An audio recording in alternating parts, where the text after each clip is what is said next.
Yo, what's up everybody? Travel Partner Official here, and let me tell you, I am so hyped to be in Tokyo right now. This city is absolutely bonkers. The energy, the people, the food, it's unlike anywhere else I've ever been. If you haven't already, smash that subscribe button because we're about to dive headfirst into the top 10 things you absolutely to do when you come to Tokyo. Trust me, you do not want to miss this. Alright, so we just landed in Tokyo a few hours ago. The jet lag is trying to hit, but we're not letting that stop us. First things first, we gotta get a lay of the land, and what better way to do that than from the top of the Tokyo Tower. This thing is an absolute beast, towering over the city at over 330 meters high. You can see everything from up here, it's insane. We're heading up to the main observation deck first. I heard the view is absolutely killer.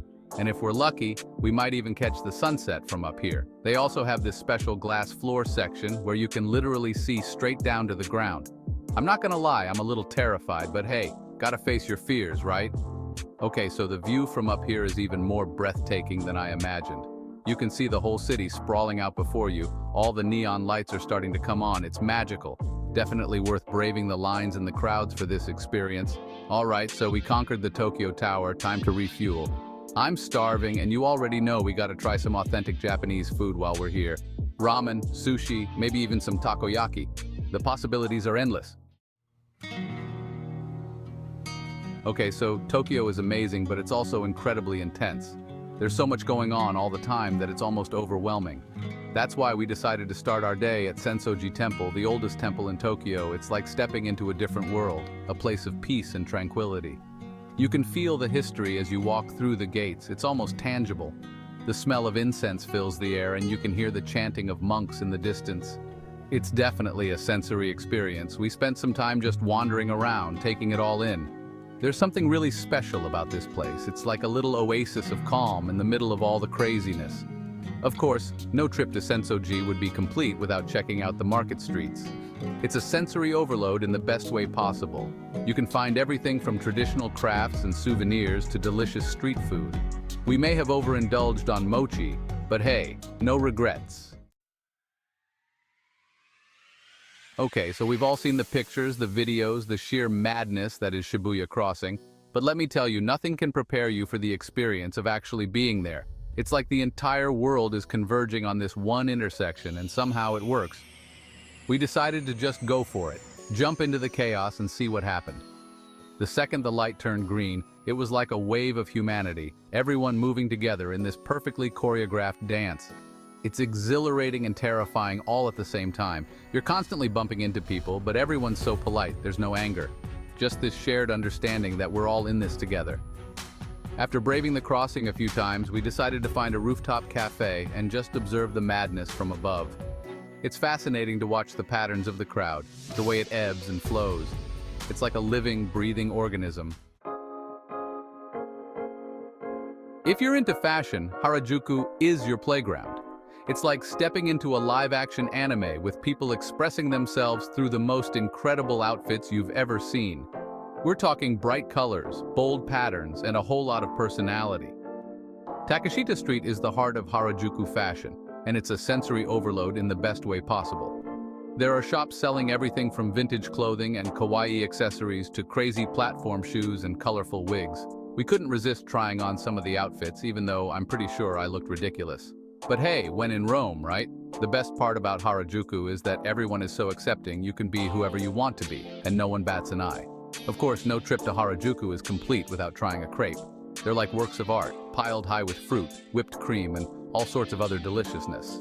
We may have gone a little overboard, but hey, it's all part of the experience, right? After a few days of non-stop exploring, we decided we needed a break from the intensity of Tokyo, and Ueno Park was the perfect escape. It's like a giant green oasis in the middle of the city, a place to relax, recharge, and maybe even catch a nap under a tree.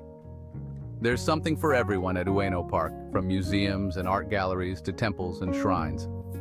We spent the afternoon wandering around, checking out the street performers, and enjoying the peaceful atmosphere. We even rented a rowboat and took it out on the pond. It was the perfect way to relax and enjoy the beautiful scenery.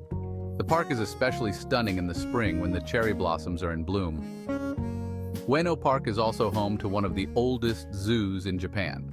We couldn't resist checking out the animals, even though I'm not sure how I feel about zoos in general. But the animals seemed well cared for, and it was cool to see some species I'd never seen before.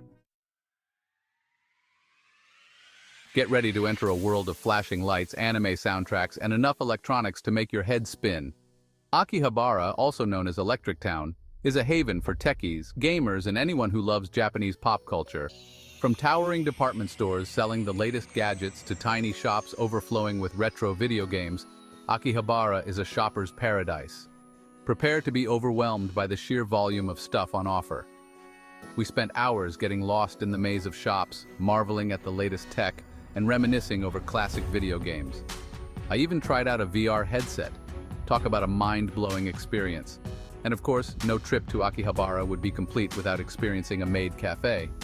These unique cafes are staffed by women dressed in maid outfits who serve you food and drinks with a healthy dose of kawaii charm. It's definitely a unique experience. Rise and shine, early birds. If you want to experience the true heart of Tokyo's culinary scene, you have to visit the Tsuki fish market. Be warned though, it's not for the faint of heart. The energy is electric as vendors hawk their wares, chefs haggle over prices, and tourists like myself marvel at the sheer variety and freshness of the seafood on display. We watched in awe as massive tuna were auctioned off at lightning speed, the air thick with the smell of salt and the sound of bidding. It's a spectacle you won't soon forget. After working up an appetite, we indulged in the freshest sushi breakfast imaginable. There's nothing quite like eating sushi right at the source, and the flavors were out of this world.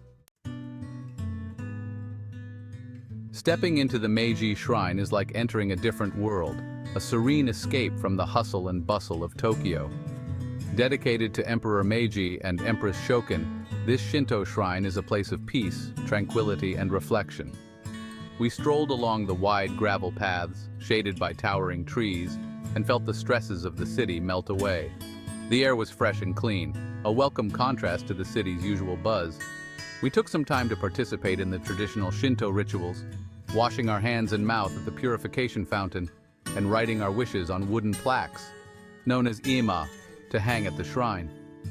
The inner garden is a true oasis of tranquility, with its meticulously landscaped grounds, peaceful pond, and traditional tea house. We spent a while just soaking up the serenity, feeling grateful for the moment of peace. Tokyo Disneyland, where dreams come true. Let your inner child run wild at Tokyo Disneyland. Even if you're not usually a theme park person, there's something undeniably magical about this place. From classic Disney characters and thrilling rides to magical parades and enchanting shows, Tokyo Disneyland is a feast for the senses. We screamed our hearts out on Space Mountain, giggled our way through It's a Small World, and marveled at the incredible fireworks display over Cinderella's castle. It was a day filled with laughter, joy, and a healthy dose of Disney magic. Sumita River Cruise, a different perspective on Tokyo. Experience Tokyo from a whole new angle with a relaxing cruise down the Sumita River. It's the perfect way to see the city's iconic skyline and escape the urban jungle for a few hours. We hopped aboard a traditional yakitabune, or houseboat, and enjoyed the picturesque views as we cruised down the river.